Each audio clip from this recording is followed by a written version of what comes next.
Hi everyone, welcome back to the latest 191 Stratton construction update. We continue to get plagued by wet weather. We've had it early part of this week. It has affected some of the works at ground level again, but we're working through that. Today we'll show you the progress around the site. We're on Stratton Terrace at the moment. The scaffold for building 2 is down in its entirety. So you're starting to see the beautiful facade elements that we've got with the weatherboard and the render opposing each other. We've added the first of the arch screens over the driveway. That is a feature that you'll see throughout, and I think we mentioned in the last episode we've got the green tiled arches along the street front. That will also continue down the driveway, so we'll have that pop of colour at ground level, the black ceiling to take out that element, and then continue on into the site. The final glazing elements are being installed now.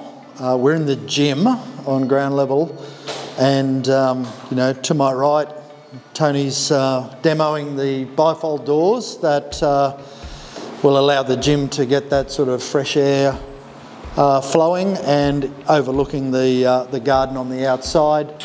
The arch that's in the centre of the weights area and exercise equipment's been framed up, and from an interiors point of view we've split the gym into 2 zones, which is effectively the exercise component and the yoga Pilates section, which would be on my left near the bifolds.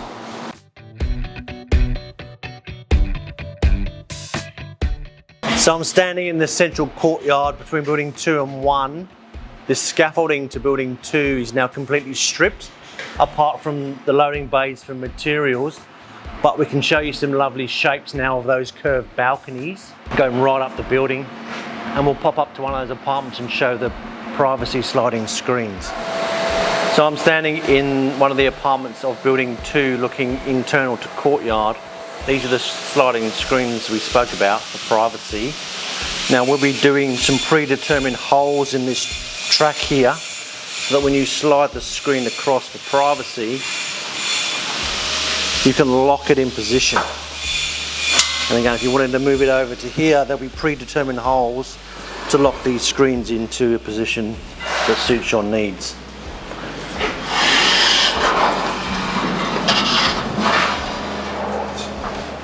So with the scaffold drop on building 2, it's opened up this access into the pool for the first time, and we can see how these planters and pool and dining room are all interconnected. So obviously to my right's the steps that'll walk up to the pool area, and then this whole area will get topped obviously.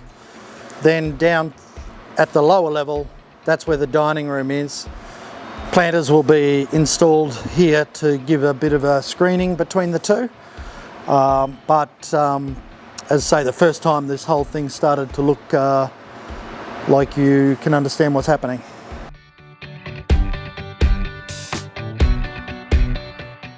Okay, so I'm going to talk to you about the lighting solution for our bathrooms and en-suites. At the vanity location we've got 2 lights. You've got the normal down light, that just for everyday use and washing, whatever. But then we've introduced the switched LED light to either side of the mirrored vanity cupboard, just to enhance that lighting for makeup or skincare, etc. And it really brightens up that whole room.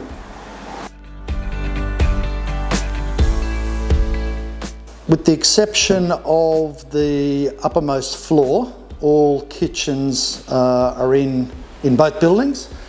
All the stone's been measured for those, and they've been installed.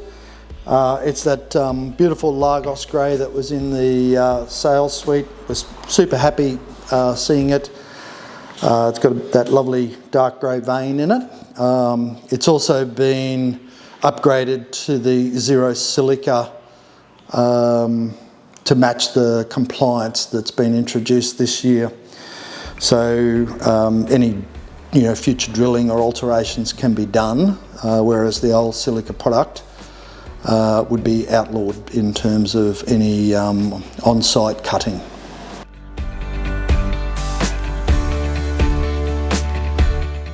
This is one of the little features that we've added into both buildings.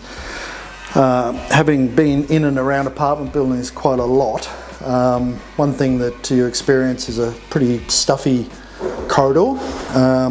So we've added ventilation on both sides. These awning windows here near the rear fire stair, and a similar setup in the lobby corridor near the lifts. And so with both of those awning windows open, you'll get that cross flow, and that'll clear out stale air in the corridors. Lifts in both buildings are now fully operational. We'll take you through the lift operation at pre-settlement inspections. Building 2 is pretty straightforward.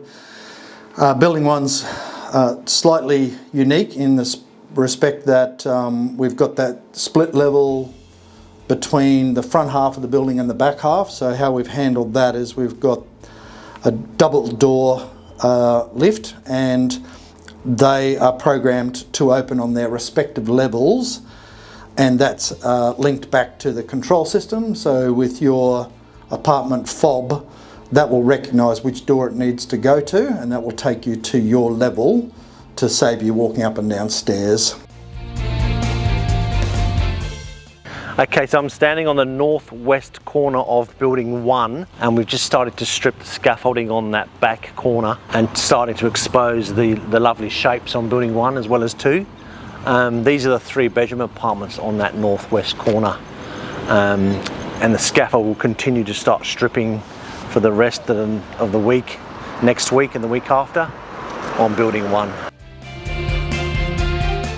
Thanks for tuning in. As I said in the opening, we continue to get those little rain events that are causing us a bit of concern. You can probably see around the site, there's puddles everywhere. We hope that stops and gives us a good run through this ground floor. Other than that, everything's going really well on site. Everyone's progressing well with their respective trades. So when we get to our next report, we'll give you a little more detail on an update of our program. Adam, who's our site supervisor, is away at the moment, so when he gets back, we'll get him to update site activities. We'll have a little bit more information on plan sealing, which we're working through with our surveyors at the moment and council, and that'll lead into a forecast on settlement and move-in dates. So we'll give all that to you in our next report. Until then, keep well.